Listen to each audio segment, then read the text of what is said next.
Hello UGC NET learners, easy way to learning join NHE में आप लोगों का स्वागत है। और आज मैं लेकर आई हूँ इकोनॉमिक्स का पार्ट 4, जिसमें मैंने 100 मोस्ट इम्पॉर्टेंट क्वेश्चन डिस्कस किए हैं। और ये जो क्वेश्चन मैंने डिस्कस किए हैं स्टूडेंट, ये हो सकता है आप लोगों के यूजीसी नेट एग्ज़ाम में आ सकते हैं। तो चलिए अब आगे के क्वेश्चन को डिस्कस करती हूँ। क्वेश्चन नंबर 61, यदि कोई परिवर्तन किसी को हानि नहीं पहुंचाता और कुछ लोगों को श्रेष्ठ बनाता है तो वो सुधार कहलाता है पेरेटो मानदंड। और पेरेटो के जो कल्याणकारी अर्थशास्त्र, इसमें इन्होंने ये मानदंड दिया था। और इसके साथ ही साथ बामोल ने भी अपने शब्दों में कहा था कि वह सुधार जो किसी को हानि नहीं पहुंचाए लेकिन कुछ लोगों को अच्छा बना दे तो वो पेरेटो इष्टतम कहलाता है। इसके बाद है क्वेश्चन नंबर 62, क्षतिपूर्ति मानदंड की प्रस्थापना किसने की? क्षतिपूर्ति मानदंड की स्थापना हिग्स, काल्डोर और सिटकोवस्की ने की। और हिग्स काल्डोर का जो मानदंड था उसमें ये कहा गया था कि साधनों का वितरण इस तरह से किया जाए कि किसी की स्थिति पहले से बुरी भी ना हो और कुछ लोगों की स्थिति पहले से अच्छी हो जाए। तो वो काल्डोर हिग्स का मानदंड था। चलिए नेक्स्ट क्वेश्चन को डिस्कस करते हैं। Question number 63, general theory of employment, interest and money के लेखक कौन हैं? J.M. कीन्स इन्हें ये बुक लिखी थी और ये बुक लिखी गई थी 1936 में। इसके बाद आते हैं क्वेश्चन नंबर 64 पर। क्वेश्चन नंबर 64, सरकारी घाटों का आकलन। ये जो जितने भी घाटे दिए गए हैं स्टूडेंट, ये मोस्ट इंपॉर्टेंट है, इस पर एक क्वेश्चन बनता ही बनता है। राजकोषीय घाटा हमें कैसे मिलता है? बजटीय घाटे को और उधार और अन्य देयताओं को प्लस करने पर राजकोषीय घाटा प्राप्त होता है। इसके बाद है क्वेश्चन नंबर 65, राजस्व घाटा हमें कैसे मिलता है? राजस्व प्राप्तियों में से राजस्व व्यय को घटाने पर हमें राजस्व व्यय यानी कि राजस्व घाटा प्राप्त होता है। इसके बाद है क्वेश्चन नंबर 67, बजटीय घाटा, कुल प्राप्तियों में से कुल व्यय को घटाने पर बजटीय घाटा प्राप्त होता है। क्वेश्चन नंबर 67, प्राथमिक घाटा हमें मिलता है राजकोषीय घाटे में से माइनस करते हैं ब्याज अदायगी को तो प्राथमिक घाटा मिलता है। इसके बाद आते हैं क्वेश्चन नंबर 68 पर, गिनी गुणांक। यह आय में पाई जाने वाली विषमताओं यानी कि असमानताओं की कोटि की माप करता है और इसका मान जो होता है 0 और 1 के बीच में होता है। इसका जो फॉर्मूला इस तरह से दर्शाया गया है कि 0 का यानी कि 0 कम है गिनी गुणांक से और गिनी गुणांक कम है 1 से। यानी कि ये बता रहा है यदि विषमता जो है अधिक होती है तो इसका मान 1 होगा और विषमता अगर कम है तो इसका मान 0 होगा।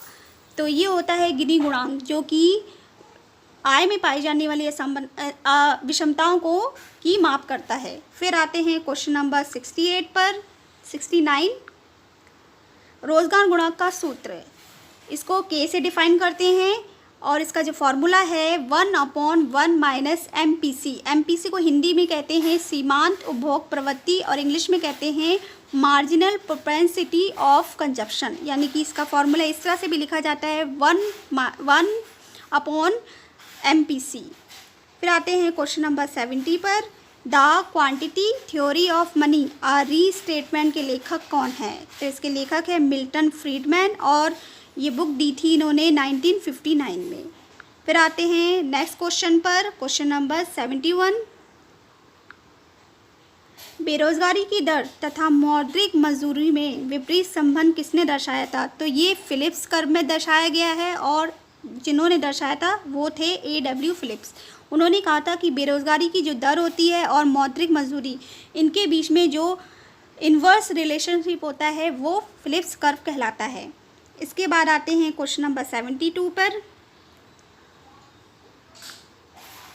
पीकॉक वाइजमैन परिकल्पना के भाग संकेंद्रण प्रभाव, विस्थापन प्रभाव और निरीक्षण प्रभाव पीकॉक वाइजमैन परिकल्पना के भाग हैं। और ये क्वेश्चन जो है स्टूडेंट 2019 के पेपर में आया भी है, तो आप इसकी जो परिकल्पना है इसको देख के जाइएगा। फिर आते हैं क्वेश्चन नंबर 73 में, मंदी के दौरान किया जाता है करों में कटौती और सरकारी व्यय में वृद्धि। इस वक्त जो दौरान यानी कि मंदी का जो दौर चल रहा है उसमें क्या किया जा रहा है? करों में कटौती की जा रही है और सरकारी व्यय में वृद्धि की जा रही है। तो मंदी के दौरान ऐसा किया जाता है। उसके बाद आते हैं क्वेश्चन नंबर 74 पे।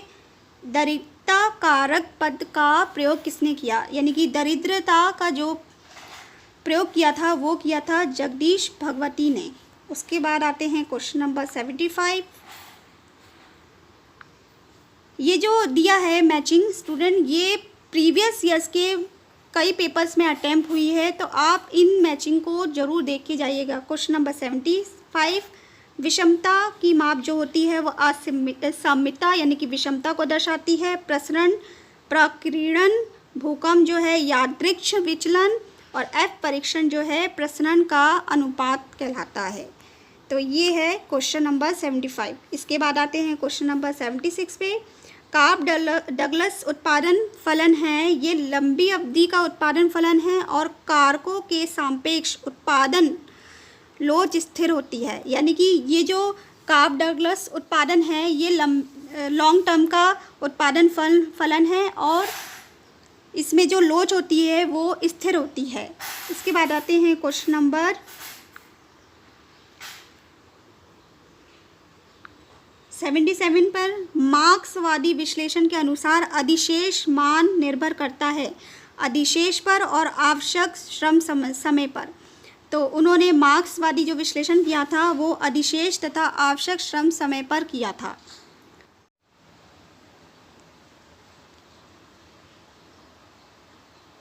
क्वेश्चन नंबर 78, संशोधित जन्म दर।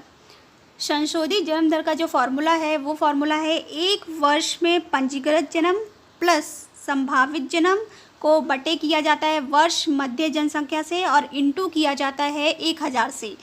तो संशोधित जन्म दर का जो फॉर्मूला है वो है 1 वर्ष में पंजीकृत जन्म प्लस संभावित जन्म बटे में वर्ष मध्य जनसंख्या इंटू में 1000।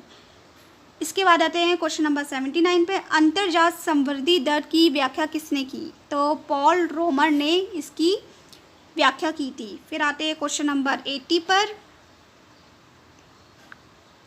तरलता उपागम को अन्य किस नाम से जाना जाता है, तो रैडक्लिफ उपागम को ही तरलता उपागम कहा जाता है।